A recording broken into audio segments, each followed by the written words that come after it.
Transcription number 43. Dictation at 60 words per minute.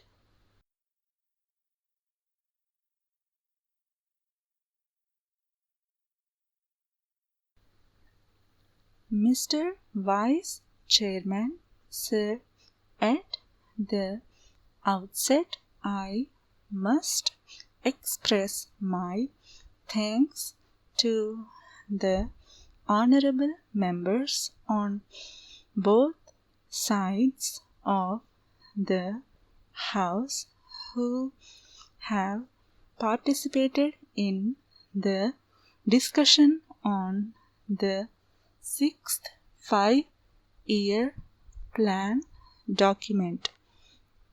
Honorable members will very kindly appreciate that within the short time at my disposal, it will not be possible for me to clarify all the points which they have raised during the course of the discussion.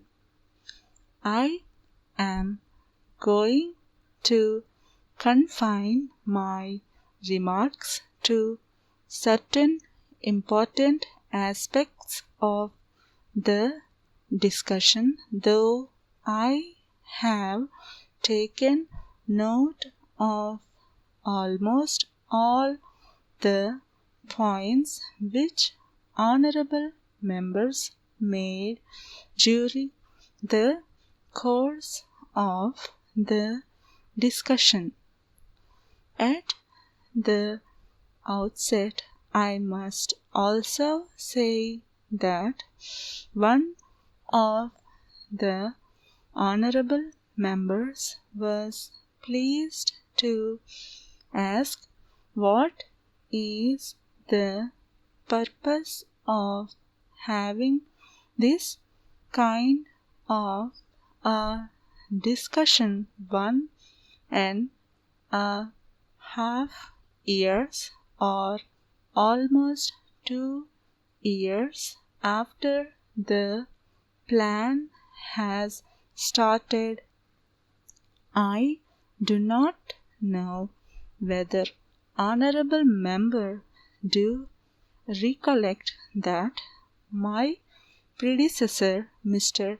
Tiwari had circulated a note to all the members of this House, particularly about the 6th plan framework, and he expected that the honorable members will be able to send their remarks to the minister and also to the planning commission so that before the draft document of the 6th plan is prepared and finalized, their views could be taken into account.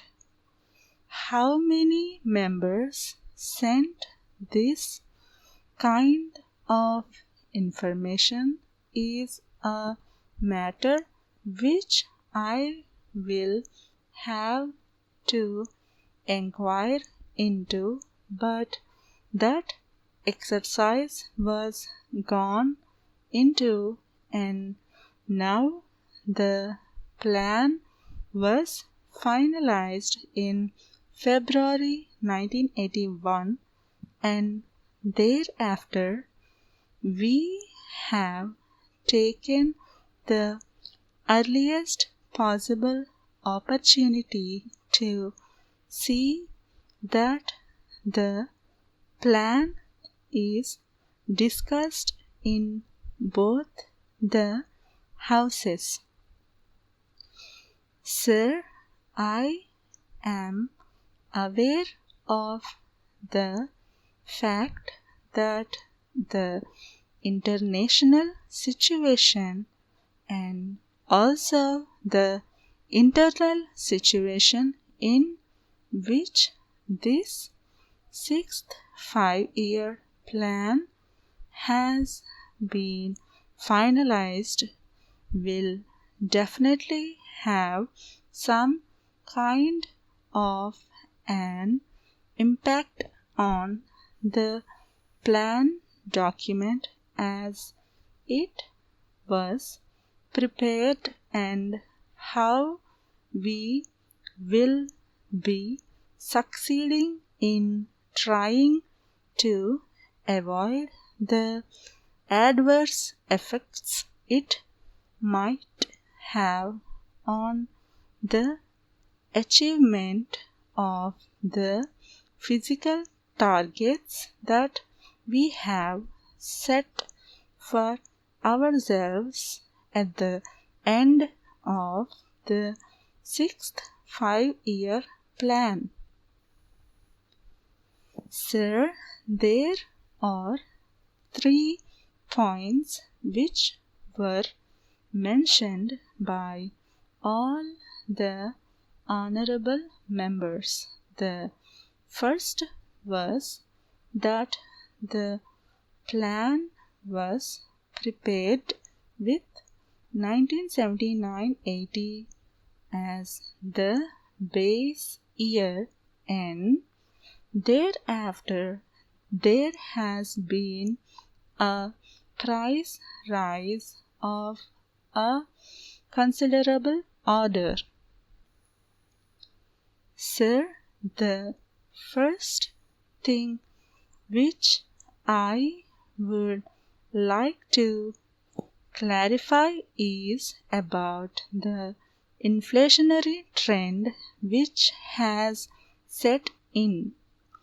One of the honorable members, Shri Shankar Ghosh, a very experienced member of this house who had also been in the planning commission and knows the intricacies of how the things are being worked out, has been pleased to state here that the rate of inflation is very high and added to that the balance of payments position is going to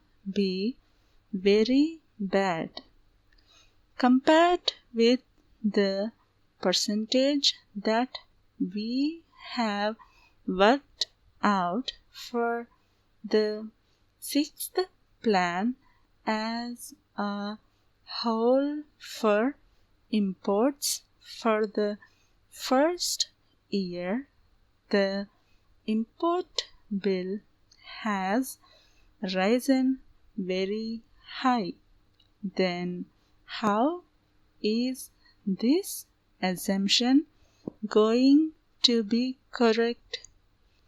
That is the point and a very valid point which he raised during the course of the discussion. Sir, he also mentioned about the Honorable Finance Minister making his speech at Kanpur, wherein he seems to have made a reference that a little inflationary trend is a kind of a stimulant to the economy.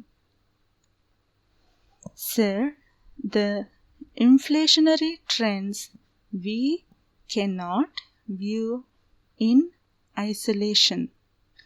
Honorable Sri Shankar Ghosh will definitely agree with us that there are two factors which will have to be taken into account. The first factor is the international situation which is now obtaining. Secondly, whether we like it or not, we have to import the oil products. If they are to be imported, can we take a serious view of the situation? That is a thing which I am sure most of the honorable members there will be able to appreciate. The second aspect is, why is it that we have such a high import bill in 1980-81 when the plan itself commenced and when we were talking in terms of 9% immediately in the very first year it jumped. I am sure that most of the honorable members are aware of the fact that it is on account of the kind of legacy that this government got. I would not like to dilate on that issue, but the fact of the matter is that the agricultural production had gone down. Even in the industrial sector, there was a decline of 1.4%. The coal production had considerably gone down in terms of production, and the electricity generation was at the lowest. If we had to make a beginning, which in fact is within the control of the government of India, with these infrastructural facilities which will have to be provided both in the agricultural sector and the industrial sector, concerted efforts will have to be made.